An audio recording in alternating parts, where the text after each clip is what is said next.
This is tutorial number 112, and it covers the contact constraint within CATIA v5. To start off, open up a new product file, and what we're going to do is we're going to insert and bring in the parts that we need, and we're going to apply the contact constraint. So to start off, let's bring in these components. So let's click Insert, Existing Component, click the product, and let's bring in 112A, and then we'll bring in 112B. So Insert, Existing Component, Product, and 112B. We're going to do this one with positioning, so we'll just move it out to the side. And let's just drag this out.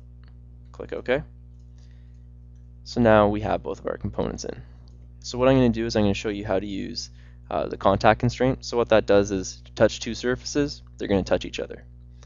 So in the case of this square here, we're able to apply the contact constraint, and what we're going to do is we're going to constrain it in the X, Y, and Z planes. So we're going to need 3 different contact constraints to throw it in there. So let's start doing this. So let's click Contact, let's click this face here, and we'll click this face here.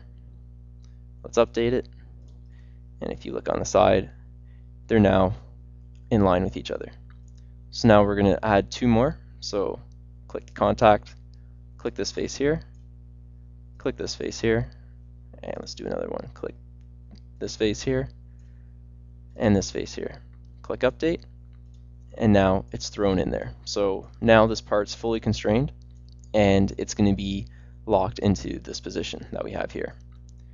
So in this case, how you have like the square peg going into a square hole, we have to kind of constrain it in all the directions. Now, if we wanted this to go back and forth, we'd only need 2. So we'd have to do it on this plane here and this plane here. So going up and down and going side to side. So again, with the contact constraint, all you have to do is click 2 different faces, and you're able to bring them into contact with one another. And being within contact is that they're both on the same plane. So when you're constraining it like the first one we did, the square was still out here, but it's still a contact in the same plane as the face there. And that concludes our tutorial on the contact constraint within CATIA v5.